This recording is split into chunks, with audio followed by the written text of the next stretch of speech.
Hey everyone, how's it going? Firebase Z has been out for nearly a month now, and in this video, I'm giving the map an in-depth review. We'll be taking a look at the map's gameplay, Easter egg, storyline, and everything in between. Is it good? Does it suck? Stick around because we're starting right now.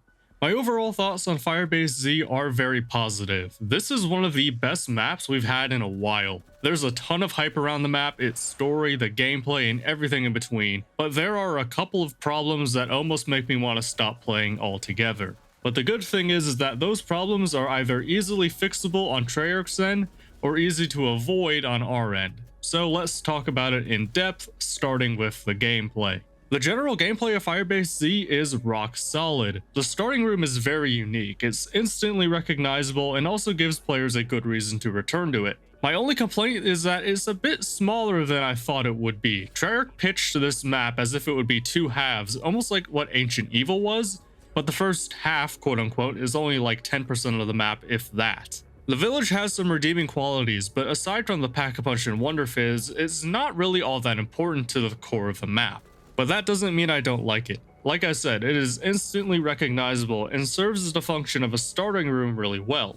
I'd really like to see this starting room turn into a survival map, almost like what people wanted with the Nocturne Totem inside of D Machine. We really should have got a standalone survival map with each DLC. Noct would have been perfect for D Machine, and the village would be absolutely perfect for Firebase Z. Getting back on topic, once you reach the end of the starting room, you'll teleport from the village to an actual military base, and this is where the core of the map really shines. The map design is classic zombies. It's structured very similar to Derice or Garad Krovi. When you teleport, you'll be in a central area with Tombstone, and then two areas to the right and left of you, plus one up the middle. Traveling around the map is also really easy. They added what are essentially wonder spheres to the map to get you from one area to the other. But there's not a wonder sphere to get you from the outside areas to the middle, so it's not as useful as it otherwise could be. It's also a little expensive, especially if you're early on in your game. I often find myself running on foot to get where I need to go to avoid that cost. The map is also extremely open. You can train just about anywhere you want and have enough space to do it well. Turning on power is incredibly easy, though it has to be done during the middle of the round. And once the power is on, Pack-a-Punch is just kind of right there.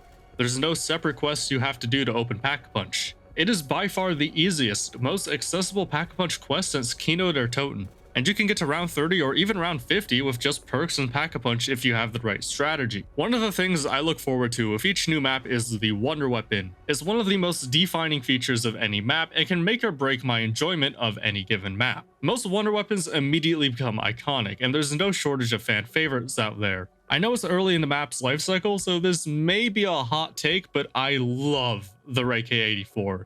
It's my favorite Wonder Weapon of all time.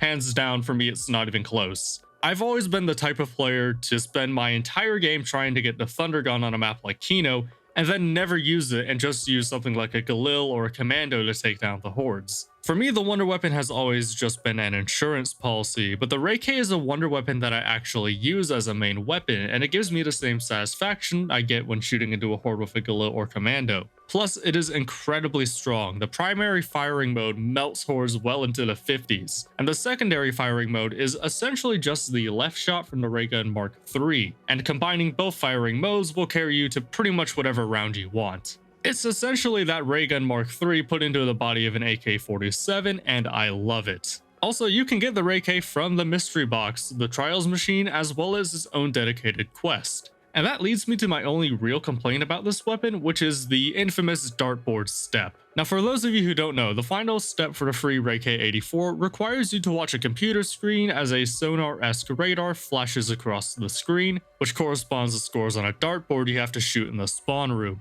This is a step that a lot of people have trouble with, and for good reason. If you don't have a guide, you'll never make the connection between a dartboard in the spawn room and the computer on the other side of the map. And even then, you're being asked to memorize the layout of a dartboard to complete the last step. Without a cheat sheet or a guide, it can definitely be very tricky, though there are ways to work around that. Another small issue I have with the wonder weapons on this map is that, at least right now, there's no ray gun Mark 1 on this map, which is the first time we've had a zombies map without the ray gun if you don't include the Chaos storyline from Black Ops 4. While the Ray K84 is awesome, it does feel a little weird to not have the original on the map, especially given how good it was in D Machine. Hopefully we'll see it come back sometime soon, we'll have to wait and see. Now, one of the only things that I strongly dislike about Firebase Z's gameplay are the boss zombies. Firebase Z has two mini-bosses. There's the Mangler, returning from Garad Krovi, and a new enemy called Mimics. The Manglers are completely unchanged from Garad Krovi, so there's not a whole lot to talk about there, but the Mimics are really interesting. These guys will disguise themselves as items around the map and jump out at you when you walk close to them. It's a neat idea in theory, but it doesn't work as well in practice, because if you see a chopper gunner on the ground, you already know that it's the Mimic. And sometimes they don't even hide, they just spawn into the map like a regular zombie,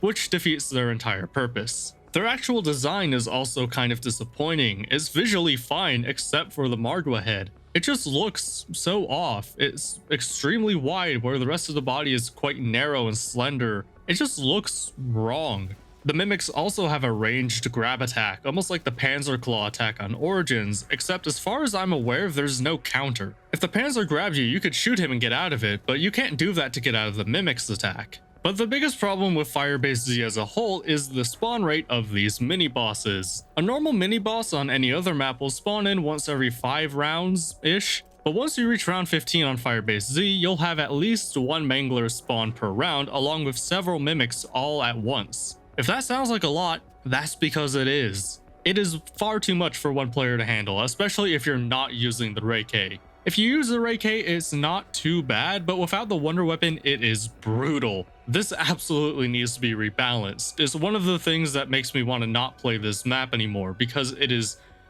unbelievably broken.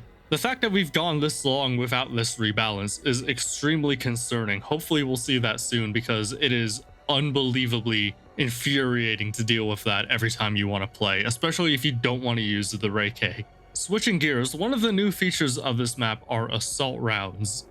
I love these. Once every 10 rounds or so, you'll be tasked with defending one of the power stations you turned on at the beginning of the game for about a round, and during that round, waves of zombies will come from the outside of the map and try and destroy the power. It's almost like a combination of the Templar rounds from Origins and D-Day. After round 30, these rounds will also feature an appearance from Orda, the map's final boss. We'll talk about him more later, but after you complete the round, you'll get a max ammo and a carpenter to repair your armor, and then the rounds resume as normal until the next one. The assault rounds are easily one of my favorite new additions to the game. It completely changes the dynamic of the game for a round in the best way possible. It goes back to the tower defense philosophy that inspired the original Nocturne Toten in World at War. I would love for a secondary game mode that's nothing but assault rounds on repeat that get progressively harder over time. That would add so much replay value into the game for me personally. Let me know if you want to see that in the comments below. And before moving into the Easter egg, I'll briefly touch on high rounds. The overall structure of high rounds is basically the same as D Machine.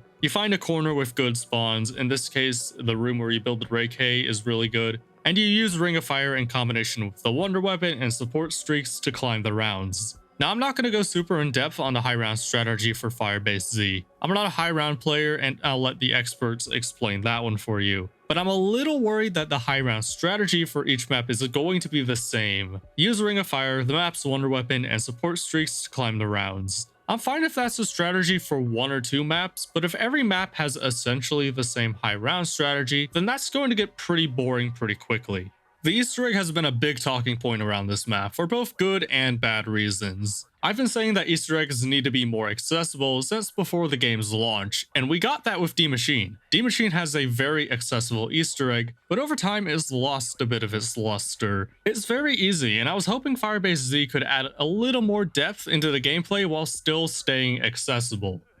And, well, I kind of got that. Firebase Z's Easter egg is very confusing, and that's in large part due to a lot of the guides for it being hastily thrown together after the egg was first completed. But even then, a lot of the steps for it are just kind of strange. D Machine was a very easy Easter egg to follow. It makes sense why you're doing what you're doing most of the time, Firebase Z steps just aren't very intuitive. This is an Easter egg where you need a guide to be able to solve it, which isn't a bad thing inherently, but a step down if you want it to be accessible. The worst offender here is the already famous, or should I say infamous, mimic step. Now, the mimic step is not actually that hard, it's just that a lot of guides did a terrible job of explaining how it works. It didn't make any sense to me until I saw the guide from Mystery HQ. I'll link to that in the description and in the iCards if you want to figure out how to do this. If you understand how the step works, it's actually very consistent. The only time I ever have problems with it is when I either accidentally kill the mimic I'm trying to capture, or sometimes there'll be a glitch where the essence trap just doesn't open. Hopefully that gets patched in the near future, but in my experience that's pretty rare. It only costs you about a round or two of gameplay.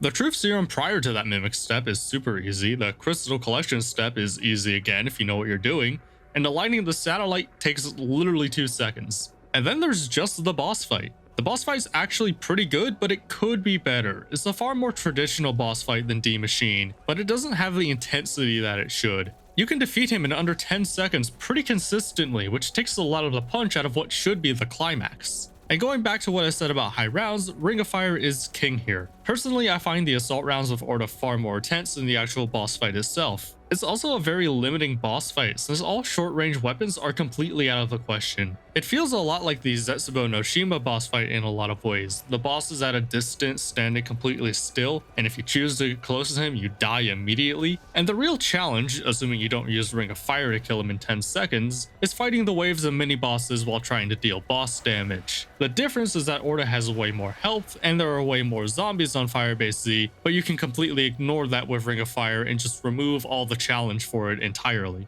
The last thing I wanted out of Firebase Z was a better story. D Machine had great gameplay, but the story was extremely dull. It was largely just military commands without any personality or charm. The only character you cared about through the entire thing was Orlov. Firebase Z needed to change that in order to keep the storyline people interesting, and again, I kind of got that. There's still a ton of basic things about the universe that we don't know. We don't know anything about Omega or their goals, which means we don't know what the stakes are and why we should care about stopping them other than they're the bad guys. However, there are a ton of things that this map did right to help further the story and keep me following it. The biggest improvement they made was introducing Dr. Peck. Peck is the villain of this map, and he is easily the best villain we've had throughout all of Zombies. He's not as powerful as the Shadow Man or Dr. Monty, or as sick and twisted as Ultimus Richtofen, but he's a villain you can't help but hate. Richtofen was a villain, but you kinda liked him because he was funny despite how horrible of a person he was. And the Shadow Man and Monty were kind of just boring as villains. They were cool, but I couldn't hate them. I can easily hate Peck. Richtofen and all of them were bad guys, but Peck is an asshole. When you were playing those old games, you wanted to stop the bad guys, but Peck is a guy you want to see killed. It's the only strong emotional connection I've had to a character in this franchise, possibly ever. Speaking of characters, let's talk briefly about Sam. The entire Easter egg revolves around finding her and getting her out of the Dark Aether. Her and Ravenov are the most charming characters we've had in the Dark Aether stories so far, and having Sam back will forward the narrative significantly. The story really should start picking up from here. We'll have to wait and see what exactly they do, but I'm excited to see where they take it. And that covers just about all the major things, but there are a couple of small things that I haven't mentioned yet. Tombstone was finally added into the game and giving us our 7th perk. This incarnation of Tombstone is far closer to Who's Who than anything else. It doesn't even take on any of the qualities of the original Tombstone until it's upgraded into its 3rd tier. So Cold War Tombstone is the blend of the 2 worst perks in Zombies history. You would expect the results to be terrible, but it's actually not that bad. It's not perfect by any means. There's a lot of problems from the original perks that carry over, but it is an improvement over the originals. The biggest improvement is after buying Tombstone and going down, you can choose whether or not to use it and instead use your self-revive if you wanted to play it safe. Because just like the original Who's Who, if you die while reviving yourself in the afterlife mode, your game is over. Giving you the option to use it after buying it makes it far better than the original perk, because there were situations where you could go down and recover just fine, but having Who's Who would make it a death sentence. And since there's no perk limit in this game, it's just barely worth picking up just in case. For me, the biggest plus of having it in the game is that players that haven't unlocked self-revives are now more in line with those who have. That does a lot to minimize the difference between a low level and a high level player. And along with this map, there was a buff to the SMGs and assault rifles. These were notoriously underpowered since the game's launch, and they finally got around to addressing it 3 months later. Well, unfortunately, I don't think they've done quite enough. Shotguns and tac rifles are still the kings of DPS. The assault rifles and SMGs, while they're definitely better, still aren't where they need to be to compete with those weapon classes. Hopefully we'll get more balanced updates with Season 2, we'll have to wait and see. Overall, just like I said in the beginning, I'm really enjoying Firebase Z. There's a lot of great qualities with this map, but there's also a lot of easily fixable problems with the map, and those easily fixable problems are going to cause me to not play as time goes on, mainly that spawn rate with the bosses. If those easily fixable problems do indeed get fixed, then it'll be a far better map than D Machine, but as of right now, I'd say they're on roughly the same level. That being said, Firebase Z is a hot new thing, and I've been playing nothing but D Machine for the past 3 months, so the picture is a little skewed at the moment. We'll have to take another look when Cold War's life cycle is over. Speaking of Cold War's life cycle, Season 2 is just around the corner. And by that I mean coming out literally tomorrow, if not today. There is a ton of zombies content coming with Season 2, and I'm extremely excited about the focus and attention that it's getting. I'll have a review on that season update on Friday. Hopefully we'll see some updates to fix Firebase Z with that update as well. But that's going to be the end of the video. Let me know what you think of Firebase Z in the comments below. Thanks for watching. Leave a like if you liked the video, subscribe if you want to see more videos, and I'll see you in the next one. Take care.